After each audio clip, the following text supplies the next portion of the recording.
আসসালামু আলাইকুম রহমতুল্লাহি ওবরাকাতু। আমাদের সমাজে কত ভুল বিষয় যে প্রচলিত আছে। একটি কথা প্রচলিত আছে যে জুমাতুল বিদা নামক একটা কথা আছে, অর্থাৎ রমজানের শেষ জুমাটা হচ্ছে জুমাতুল বিদা, এই নামে অনেকে বলে থাকে। এবং জুমাতুল বিদার অনেক ফজিলত নাকি আছে।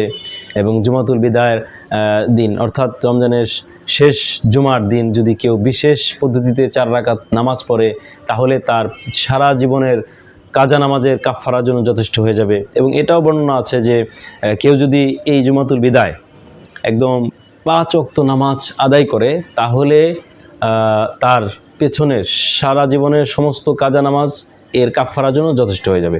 নাউযু বিল্লাহি মিন যালিক। এটা একটা সম্পূর্ণ ভিত্তিহীন কথা। আল্লামা শাওকানি রহমতুল্লাহ আলাই আল ফাওয়াইদুল মাজমুআর ভিতরে উল্লেখ করেছেন যে হাযা মাওযুউন লা ইশকালা ফিহি, অর্থাৎ প্রশ্নাতীতভাবে এটি জাল বর্ণনা। এই যে জুমাতুল বিদার যে ফজিলত বর্ণনা করা হয়েছে, এটা উল্লেখ করে তিনি বলেছেন হাযা মাওযুউন লা ইশকালা ফিহি, এটা হচ্ছে প্রশ্নাতীতভাবে একটা ভিত্তিহীন বর্ণনা, জাল বর্ণনা। আসলে জুমাতুল বিদা বলতে শরীয়তে এরকম কোনো পরিভাষা নেই, এটা নব আবিষ্কৃত একটি পরিভাষা। এই জন্য দেখা যায় যে এই জাল বর্ণনার কারণে মানুষ এটাকে বিশ্বাস করে। এবং এই জুমাতুল বিদা অর্থাৎ রমজানের শেষ জুমার দিন দেখবেন প্রচুর মানুষ, সব মানুষ মসজিদে যায়, এবং পারলে এলাকার সবচেয়ে বড় মসজিদে যাবে। তো বিষয়টা হচ্ছে, এবং এই যে গুরুত্বপূর্ণ মনে করে যায়। আসলে জুমাতুল বিদা বলতে শরীয়তে কোনো ধরনের পরিভাষা নেই, এবং এর কোনো বিশেষ কোনো ফজিলতের কথা কোরআন হাদিস কোথাও নেই। কোরআন হাদিসের কোনো নস দ্বারা এর দলিল প্রমাণ কোথাও পাওয়া যায় না।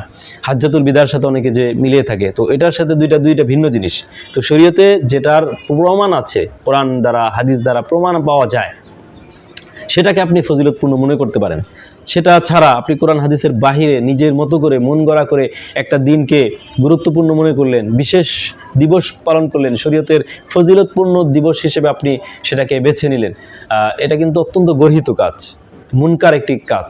তো জুমাতুল বিদার আর এই জুমার আলাদা কোনো ফজিলত নেই। এমনিতে তো আসলে জুমার দিনের একটা ফজিলত আছে, এবং বিশেষ করে রমজানের যে জুমা, সেটার আলাদা বিশেষ ফজিলত, এতটুকু যথেষ্ট।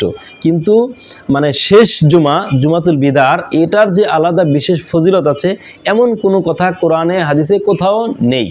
তো এই ধরনের এই যে চিন্তা চেতনা, কোরআন সুন্নাহর বাহিরে মন গড়া বিভিন্ন ফজিলত নিজেরা তৈরি করা এবং জাল বর্ণনা অনুযায়ী আমল করা, সমাজের মাঝে সেটা বর্ণনা করা, মানুষের মাঝে প্রচার করা অত্যন্ত গর্হিত কাজ।